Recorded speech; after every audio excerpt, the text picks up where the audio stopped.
Esprit jeune, esprit de paix, l'interview avec... Bienvenue à tous, je suis Loulou Sumbaoro. Au féminin aujourd'hui reçoit mademoiselle Fleur Esther Akembo. Bonsoir mademoiselle Sumbaoro, bonsoir chers auditeurs. Avant cette émission, tous ceux à qui j'ai dit le nom de mon invité ont tous dit « Ah, tu reçois la fille de l'ex-premier ministre Gilbert Akembo ». Moi, je vous demande, qu'en est-il? Monsieur le professeur Gilbert Marie Akembo est un homme que j'admire beaucoup pour tout ce qu'il a accompli. C'est un homme hyper intelligent. J'aurais souhaité avoir un parent comme lui, mais il n'est pas mon père. Mon père est décédé depuis juin 2011. Il était ingénieur vétérinaire, docteur vétérinaire. Et il s'appelait Akembo Bernard Charles. Mais j'ai eu à rencontrer le premier ministre Gilbert Marie Akembo et je lui ai dit, est-ce que vous savez qu'on me prend pour votre fille, mais je veux une chose de vous, c'est votre cerveau que je veux. Et il s'est mis à rire. Donc on retient que vous n'avez aucun lien avec le professeur Gilbert Akembo. Non, je n'ai aucun lien. Moi, je suis à Baie et je crois que lui, il est Atié. Ah, vous voyez. Atié ou Ébrié, je ne sais pas. Il y a beaucoup de confusion. Dès que j'ai dit je reçois mademoiselle Fleur Akembo, ah, mais c'est la fille. J'ai dit non. Mais nos noms ne s'écrivent pas de la même façon parce que lui, c'est Akembo avec N''Gbo. Et moi, c'est Akembo, MBO. Okay. M''BO. Merci pour la précision. Mademoiselle, d'où vient votre engagement dans la politique? Mon engagement dans la politique ne date pas d'aujourd'hui, en fait. Parce que déjà, je suis descendante d'une famille dans laquelle le premier maire d'Argoville était le grand frère à la mère à mon père. Mais je ne l'ai pas connu. Par contre, il y avait le maire Akembo Frédéric, qui est décédé jeudi dernier. Demain, ça va faire une semaine. Quand j'étais encore à l'école primaire, il était adjoint au maire, Feu Kondiangba. Et quand le maire Kondiangba est décédé, c'est mon oncle Akembo qui a assuré l'intérim. Et c'est comme ça que je l'ai vu jouer le rôle de maire. Bon, j'ai aimé le fait de voir l'écharpe sur lui et tout ça. Je dis, ça me plaît, c'est joli de porter les couleurs du pays, les couleurs du drapeau. On les porte à la hanche, c'est joli, j'ai envie de faire un jour comme lui. Et moi, je me voyais plutôt devenir une mère parce que je voulais être la première femme mère en Côte d'Ivoire, première femme mère d'Argoville. Et après l'intérim, quand il a assuré l'intérim, il a été élu. Et quand il a été élu, ça m'a boosté encore une fois parce que je me disais, bon, la première fois, c'est pas à cause d'une situation qu'il est devenu maire. Mais cette fois-ci, il a été... Donc, si mon oncle a été capable de briguer un poste sélectif, c'est que j'en suis aussi capable. Et c'est comme ça que je nourrissais cette idée, cette intention. Je regardais comment il faisait, quand on distribuait les t-shirts de campagne, je regardais. Et puis, j'ai commencé à écrire un programme de gestion de la ville d'Argoville. Je me disais que quand je serai maire, la première chose que je dois faire, c'est de changer le nom des quartiers. Tout ça. Donc, c'était des choses que je nourrissais, mais je ne me voyais pas en train de me présenter aux élections législatives avant les municipales. Je voyais plutôt les municipales avant. Comme on n'a pas... Moi, je ne connais pas trop Esther. Je voulais avoir un peu le parcours d'Esther. Parcours professionnel? Oui, parcours professionnel. OK. Faut dire que j'ai fait des études. J'ai une licence en gestion commerciale et marketing. Mais je n'ai jamais travaillé dans ce domaine. Je suis beaucoup autodidacte. J'étais plutôt assistante d'un DG. Je suis entrée pour faire un stage et puis mon patron m'a recrutée pour être son assistante. Ensuite, j'ai commencé à apprendre les codes, IATA, tout ça que mes collègues faisaient pour vendre des billets et tout. Donc, je suis beaucoup autodidacte. On peut me mettre n'importe où et puis je m'en sors. Sinon, actuellement, je travaille dans une imprimerie. Mais je compte poursuivre mes études. Je ne compte pas m'arrêter là. Là, je prends des cours en ce moment. Je compte aller encore plus loin. Parce qu'il ne faut jamais arrêter d'apprendre. Oui, il ne faut jamais arrêter d'apprendre. Tant qu'on a la possibilité de poursuivre ses études, il faut le faire. Vous êtes jeune. On ne retrouve pas beaucoup de jeunes sur la scène politique. On vous découvre aujourd'hui candidate. Je voulais savoir, où étiez-vous tout ce temps? Comme je disais, j'étais là, je me préparais. Une fleur, vous savez, elle n'éclore pas. Elle peut éclore en un jour. Mais elle a pris le temps de prendre la sève, de se nourrir à la sève. Le soleil l'a frappé un peu de temps en temps. Il y a la pluie aussi qui l'a frappé, le vent l'a frappé. Mais quand la fleur éclore, ça surprend tout le monde parce qu'on trouve, oh, la fleur est belle, mais pourquoi on t'a pas vu plus tôt? Bon, ça, c'est la réaction qu'on a quand on voit une fleur. Mais parfois, on passe tout le temps devant le plan sur lequel va éclore la fleur, mais on ne voit pas, ça n'attire pas, on ne fait pas attention. Pourtant, ce plan-là est en train de préparer une fleur qui allait éclore. Bon, c'est pour dire que j'étais là. J'étais en gestation, j'étais là. Et je me préparais, je lisais, je me préparais un peu, jusqu'à ce que je me sente prête maintenant pour descendre dans l'arène. Parce que dans l'arène, on ne se fait pas de cadeaux. Il y a des hommes là-bas pour qui, nous, les femmes, nous représentons une menace. Parce que quand ils voient une femme qui veut briguer un poste électif, ils se disent, mais cette femme-là, le siège qu'elle veut là, ça aurait pu revenir à un homme. Donc quand une femme décide d'entrer en politique, il faut qu'elle soit prête. Il faut qu'elle soit prête pour le combat. Il faut qu'elle soit prête même sur tous les plans, avec les arguments et tout, pour montrer que, bon, elle est prête et qu'elle est là. Comme une fleur qui a pris le temps de se nourrir à la sève et qui éclore. Quand elle éclore, elle est prête, on peut l'accueillir, on peut faire un bouquet. Voilà. Puisque la fleur est prête, je suppose que la fleur a une vie associative. Vous pouvez nous parler des activités de votre vie associative? Ok. Je suis présidente d'une ONG Les Amis de l'Agnébi Tiassa. Mon ONG a 1 an maintenant.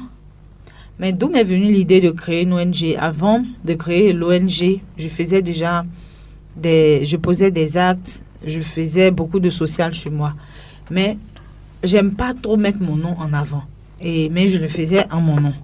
Et j'ai dit, bon, ça a fait qu'il y avait des amis qui ont vu des choses sur les réseaux sociaux et qui m'ont dit, mais on veut marcher avec toi parce qu'on voit que tu fais pas mal de choses. Donc c'est comme ça qu'on s'est mis ensemble, on a réfléchi ensemble, on a trouvé un nom ensemble. Et on a créé l'ONG Les Amis de l'Agnébi Tiassa que je préside. Et maintenant, toutes nos actions, nous les faisons sous le couvert de l'ONG. Donc, le social fait partie aussi de mon parcours. Parce qu'il y a eu pas mal de choses. Par exemple, en 2019, je n'ai pas voulu célébrer mon anniversaire. Comme tout le monde coupait un gâteau, me voir offrir des cadeaux. J'ai plutôt voulu offrir moi. Et j'ai acheté vraiment des cahiers en grande quantité que j'ai distribués à toutes les écoles primaires, lycées, mosquées, églises qui se trouvent dans mon quartier d'origine, mon quartier de naissance à Agboville, au quartier artisanal. Et ça a été même relayé dans la presse écrite et la presse en ligne. Donc, c'était entre autres, une action que j'avais menée, mais ça, c'était mon nom propre. Et c'est tout ça qui m'a amené à vouloir créer une ONG sur laquelle je vais maintenant m'appuyer pour faire des actions. Et là, je ne suis pas seule. Donc, comme nous sommes un groupe, là, c'est des actions de grande envergure. Pourquoi décider de vous présenter pour ces élections législatives? On est en 2021, on pouvait dire, bon, comme je suis jeune, je vais attendre 2025, mais pourquoi 2021? C'est là que se trouve le problème, parce que prendre une décision, décider de s'engager en politique, décider de prendre ses responsabilités ou de vous représenter son peuple, ce n'est pas lié à l'âge, mais c'est lié à sa capacité à pouvoir gérer ce poste qu'on veut briguer. Parce qu'on peut avoir 10 ans et on peut avoir beaucoup plus d'expérience que quelqu'un qui a 40 ans. Déjà, qu'est-ce que nous dit le test là? Il dit qu'il faut avoir au moins 25 ans pour être candidat. Donc, on suppose qu'à partir de 25 ans, c'est quelqu'un qui a pas mal, qui connaît, qui est conscient de la vie active. Dans la vie active, il sait qu'est-ce qu'il faut faire, il sait dissocier les choses bien, il sait réfléchir, il sait proposer des idées. Alors, dire que je me dis que je suis jeune, non, je ne suis pas jeune. Yasmine Aounien, je ne dis pas que je veux forcément lui ressembler, mais Yasmine Aounien est devenue députée à 32 ans. Et moi, j'ai dépassé les 32 ans, je me sens prête depuis même avant. Bon, comme mon parti politique ne participait pas aux élections législatives, municipales ou présidentielles, j'étais là et j'attendais. Sinon, moi, depuis très longtemps, je pense que je suis prête. Parce qu'on ne finit pas d'apprendre. J'apprends en ce moment. Et même mon expérience dans l'hémicycle va m'apporter encore un plus. Et là-bas, je vais apprendre parce que je vais trouver certainement des députés qui ont l'habitude, qui sont à leur deuxième mandat, alors que moi, je suis à mon premier. Donc, par rapport à ces gens-là, je serai en train d'apprendre. Donc, dire qu'on est jeune, non. Il faut s'engager quand on sent qu'on est prêt. peu importe l'âge. Vous avez dit tout à l'heure que vous êtes une femme, en tout cas, qui, quand elle décide quelque chose, elle le fait. Je voulais savoir comment votre famille a réagi lorsque vous leur avez dit que vous vous engagez dans la politique. D'accord, c'est une très bonne question. Vous savez, c'est vrai qu'on ne m'impose rien, mais il y a des décisions que je ne prends pas seule. Je consulte toujours mon père spirituel, qui est en même temps mon frère. Mon pasteur, c'est en même temps mon frère. Je le consulte, même s'il n'était pas mon pasteur, je l'aurais consulté. Parce que c'est un homme très sage et qui m'a toujours orienté sur la bonne voie. Donc, je me suis tournée vers lui et je lui ai dit, bon, voilà, qu'est-ce que je fais? Je pense que c'est le moment pour moi de faire bouger les choses. J'ai beaucoup d'idées. Est-ce que je ne dois pas le faire? On en a parlé le 1er janvier. Et il a pris le temps de réfléchir, on a prié. Le 8 janvier, il m'a dit, tu peux te présenter. Et le 11 janvier, j'ai décidé de me présenter et j'ai commencé à faire mes papiers. Mais avant ça, j'avais déjà, depuis le 31 décembre, été appelée par certaines personnes qui me disaient, essaie de te présenter, il n'y a que toi qui peux le faire. Bon, j'ai pris le temps de réfléchir et je l'ai fait. J'ai consulté aussi mon mentor, c'est important. J'ai un mentor que j'ai consulté en dehors de mon pasteur et après on a eu une réunion à 3, mon pasteur, mon mentor et moi, et on a décidé ensemble. Mais c'est le 11 que moi, j'ai donné aussi mon OK.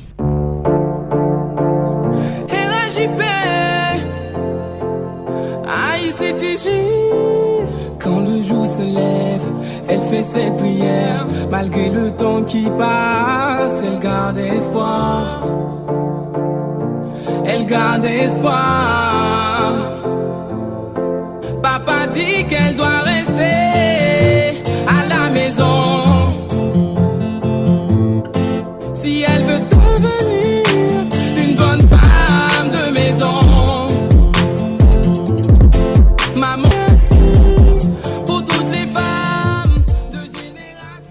Merci, chers auditeurs, de nous prendre en cours. Nous sommes à notre émission Au féminin. Aujourd'hui, nous recevons mademoiselle Fleur Esther Akimbo. Quelle est votre opinion sur le nombre de femmes à l'Assemblée nationale? Je trouve que les femmes n'étaient pas assez représentées à l'Assemblée nationale, chose que je décriais d'ailleurs, parce que selon moi, c'était une injustice. Quand nous voyons des femmes comme Angela Merkel, nous avons dans certains pays étrangers des femmes qui dirigent leur nation. Pourquoi pas en Côte d'Ivoire? Mais cela doit déjà commencer par des postes tels que député, maire, président de conseil régional. Mais à l'Assemblée nationale, là où tout se décide, aux instances décisionnelles, les femmes n'étaient pas assez représentées. Alors que tout part de là. Si elles ne sont pas assez représentées à l'Assemblée nationale, vous comprendrez qu'il y aura forcément des lois qui ne seront pas toujours en notre faveur. Et heureusement que maintenant, il faut, dans les circonscriptions où nous avons 3 députés, sur 3 députés, on doit avoir un député femme, c'est obligatoire. Donc la loi du 30% qui est passée, c'est quelque chose que j'ai salué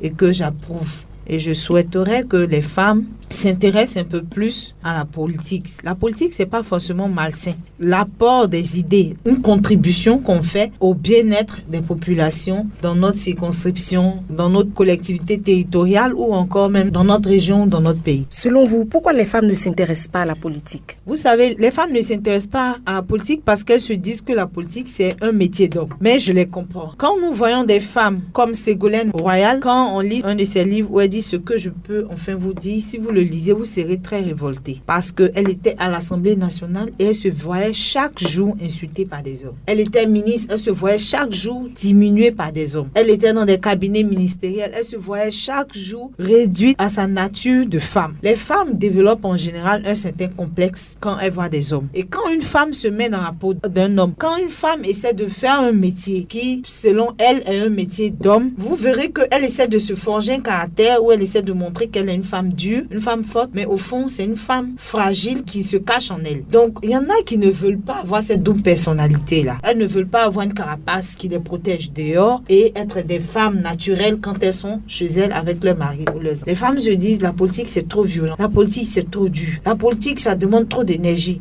La politique, ça demande trop de temps. Moi, j'ai pas le temps pour ça. Je dois réussir à gérer mes enfants. Je dois réussir à gérer mon homme. Je dois me contenter de mon petit boulot. Ce que je voudrais voudrais dire aux femmes, sortez de tous ces préjugés. Nous avons vu des femmes leaders, des femmes qui ont dirigé des nations. Nous avons vu des femmes qui se lèvent. Quand la femme se lève, tout bouge autour d'elle. Essayez de, une seconde, vous imaginez que des femmes à l'Assemblée nationale, que des femmes ministres. On ne va plus jamais entendre parler de guerre, on ne va plus jamais entendre parler de violence, parce que les femmes ne sont pas violentes. Nous sommes porteuses de vie, nous entretenons nos enfants, ce qui fait que nous avons en nous un amour débordant. Et cet amour-là, on le manifeste à tous les niveaux. Il y a des femmes en politique qui sont des anges. On nous dit la politique, c'est pas le terrain, c'est pas là où on vient montrer qu'on est un ange, il faut montrer le caractère de lionne aussi. Même quand elles essaient d'être lionnes, elles sont pas agressives. Donc, sortez de vos préjugés. Inscrivez-vous. Essayez de lire des livres de femmes politiques. Vous pouvez faire des formations politiques chez vous à la maison. Vous n'êtes pas obligé d'être des militants de partis politiques. Vous pouvez essayer de copier le personnage d'une femme politique que vous aimez. Par exemple, j'aime Simone Gbagbo, je veux être comme elle. J'aime Angela Merkel, quel est son parcours? Étudiez son parcours et vous allez voir que plus vous vous intéressez à ces personnages-là, vous allez puiser dans leur expérience. Et ça va faire de vous des femmes leaders. Ça va faire de vous des femmes qui vont s'engager en politique. La politique n'est pas faite seulement pour les hommes. C'est vrai que nous représentons une menace pour eux, mais c'est pas parce qu'on représente une menace pour eux qu'on doit leur laisser le terrain libre. Nous devons venir prendre nos places. Et nous avons notre place à l'Assemblée nationale. Nous avons 30% de places sur les listes électorales. Nous devons occuper ces places. Arrêtons de donner nos places aux hommes. Je ne suis pas une féministe, mais j'encourage les femmes à prendre leurs responsabilités. Mais on voit moins de femmes engagées. Les femmes ont-elles conscience des efforts consentis pour les mettre au même niveau que les hommes? Je pense qu'elles n'en ont pas assez conscience ou qu'elles n'ont pas compris encore ce que c'est. Il y a la secrétaire d'État Belmonte Dogo qui est chargée de ce ministère-là. Et il faut qu'elle communique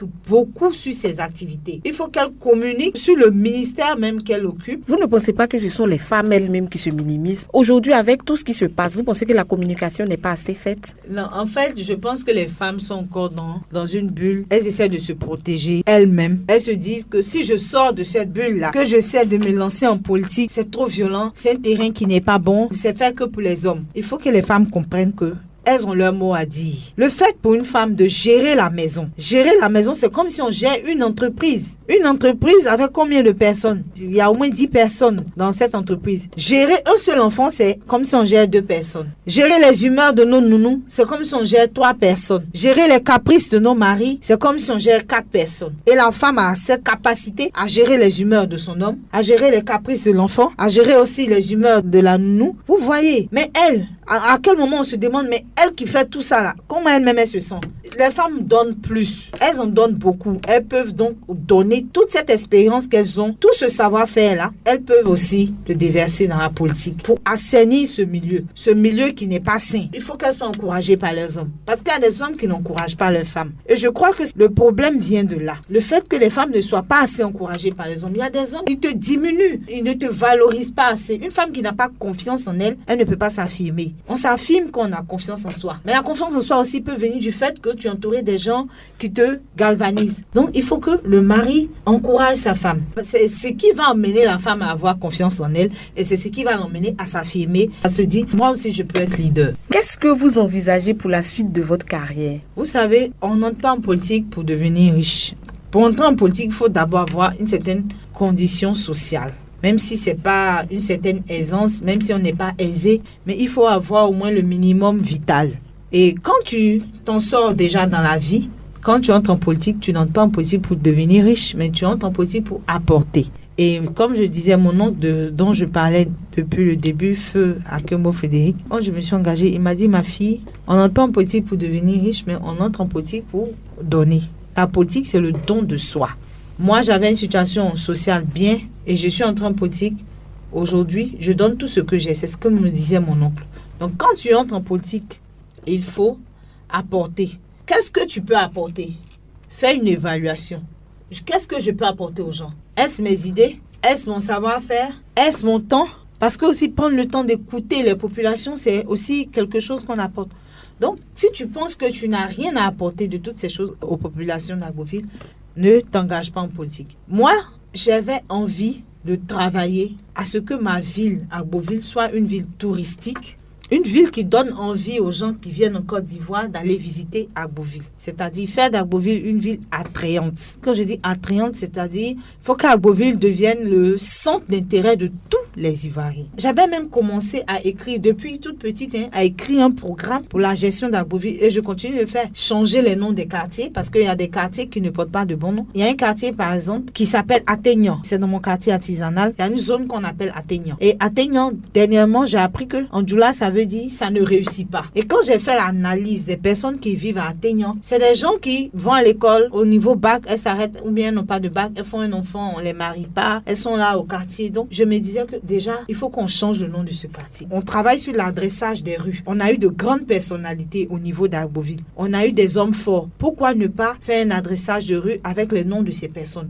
Pourquoi ne pas aussi, chez nous, donner des noms à nos boulevards, à nos routes? Il faut que Agboville devienne une ville attrayante. Donc, j'y pense chaque jour. Peut-être que je ne serai pas maire, mais je pourrais apporter ces éléments à un maire ou une maire pour qu'elle travaille à ce que Agboville soit beau. Donc, je compte aller plus loin. Je peux être conseillère politique, je peux coacher des personnes, je peux devenir diplomate, je peux être président du conseil régional, je peux être maire. Mais surtout, je veux travailler à ce que chez moi d'abord soit attrayant et aussi ça se tende sur le plan national. En tant que femme, quelles sont les difficultés auxquelles vous êtes confrontée dans l'exercice de vos fonctions? J'ai pas vraiment de problème dans la vie active, mais c'est en politique que parfois on subit certaines frustrations. Expliquez-nous. En politique, le problème qu'on a en politique, c'est que parfois on n'apprécie pas les gens à leur juste valeur. Surtout quand tu es dans un parti politique, on veut que tu fasses toutes les classes avant de gravir des échelons. Alors que nous avons des personnes, des gens qui ont des compétences, qui ont du mérite, mais on veut leur faire toutes les classes avant d'évoluer. Toutes les classes, c'est-à-dire? Bon, quand je dis toutes les classes, il y a des gens, par exemple, qui diront « Mais elle vient d'arriver, celui-là vient d'arriver, pourquoi c'est lui qu'on met là ?» Alors que la politique, il faudrait plutôt faire la promotion des talents. La politique, c'est fait pour faire le recrutement, les partis politiques, recruter des talents et faire la promotion de ces talents-là. C'est comme ça que je vois la chose. Mais on a parfois des problèmes où on dit « Mais telle personne vient d'arriver, pourquoi c'est elle qu'on met à ce niveau ?» Mais la personne qui dirige le parti là, il sait pourquoi il a mis cette personne à ce niveau. Donc les critiques qu'on peut recevoir de part et d'autre, il y a des propos blessants, sinon c'est pas vraiment des choses qui dérangent. Ça arrive, l'homme n'est jamais satisfait, il y aura toujours des personnes pour se plaindre qui vont toujours aller à contre-courant, mais bon, vous savez, on n'est pas là forcément pour plaire à tout le monde. Je voulais connaître Fleur en dehors de la politique. C'est-à-dire ma vie en tant que femme. Voilà, en tant que femme. Je suis officiellement célibataire. Je ne suis pas mariée et je n'ai pas encore d'enfant. Mais c'est un choix. Le fait de ne pas avoir eu d'enfant, c'est un choix. Parce que je suis née dans un mariage légal. Et j'ai toujours dit que je vais d'abord finir mes études. Ça, c'était mon premier objectif. Je finis mes études. Ensuite, je me marie et je fais un enfant. Il n'y a rien qui garantit ça. Mais je travaille à ce que mon mariage résiste contre vent et marée. Parce que dès lors que je décide de faire un enfant avec un homme, je reste avec lui jusqu'au bout. Donc, pour ne pas subir un mariage par contrainte, j'ai pas voulu faire un enfant avant d'être mariée. Je me marie, je fais un enfant. Même si ça ne va pas, je reste pour mon enfant. On va terminer notre émission. Puisqu'on fait la promotion du genre aujourd'hui en Côte d'Ivoire, un message à l'endroit de toutes ces femmes qui hésitent encore à sortir de l'ombre. Ce que je voudrais dire aux femmes, c'est qu'il est temps pour elles de s'affirmer. Nous ne sommes pas nés pour vivre dans l'ombre de nos maris, pour vivre dans l'ombre de nos parents. La Bible nous dit que la femme a été faite, elle a été conçue à partir de la côte de l'homme. Ce qui veut dire que ce qui est en l'homme est aussi en la femme. Mais la femme, elle est un produit fini, comme le dit souvent mon pasteur. L'homme, Dieu a pris la terre brute, il a fait un homme. Mais Dieu n'a pas pris la terre pour faire une femme. Il a pris une côte de l'homme pour faire la femme. Non, la femme est un produit fini. L'homme est un produit brut. Lui, il est venu de la terre. Nous sommes venus de l'homme. Donc, on a été doublement façonnés. Alors, le fait que nous soyons des femmes ne veut pas dire, comme on m'a pris sous le bras d'un homme, donc je dois rester dans l'ombre. Être une femme soumise, respecter son mari ne veut pas dire on ne doit pas s'affirmer. Hein. Non. Tu peux être soumise, tu peux respecter ton mari, mais tu dois t'affirmer. Parce que tu es née pour briller. Tu es née pour diriger. Il y a des femmes qui veulent se faire appeler Madame Temps. Moi, je suis la femme de Temps. Mais pourquoi on ne pense pas qu'il y a des hommes aussi qui veulent se faire appeler mari de Temps? De même qu'on nous identifie avec les noms de nos maris là. Il y a des maris qui doivent être fiers de dire que mais moi, je suis l'époux de telle femme. Quel homme ne serait pas fier de dire ma femme est ça, mon épouse est ça? Il est temps pour nous de nous affirmer. L'heure n'est plus à l'amusement. Nos parents ont payé nos études. Nos parents ont fait ce qu'ils devaient faire. faisons honneur à nos parents. Nous avons du potentiel. Le fait de gérer des maisons, gérer des enfants, il y a des femmes qui vivent seules avec leurs enfants, c'est un talent incroyable. Parce qu'un homme ne saurait faire ce qu'une femme, une mère qui vit à ses enfants fait. Les femmes veuves qui gèrent les problèmes au quotidien de leurs enfants, c'est un talent incroyable. L'homme ne saurait faire ça. Donc nous avons en nous un double potentiel. L'homme a son potentiel, mais nous en avons plus. Il est temps pour nous de nous affirmer. Il est temps pour nous de poser des pas d'audace. Il est temps pour nous d'emmener nos maris et nos conjoints à être fiers de nous. Mais maintenant qu'il soit fier lui-même de s'identifier par l'identité de sa femme. C'est à cela que nous devons arriver. Donc nous devons travailler à cela et arriver à cet objectif. Merci à mademoiselle Fleur Esther Akimbo. Merci à vous auditeurs de la 90.3. Je suis Loulou Sumbaoro. À bientôt pour un autre numéro. Esprit jeune, esprit de paix, l'interview. Esprit jeune, esprit de paix, l'interview.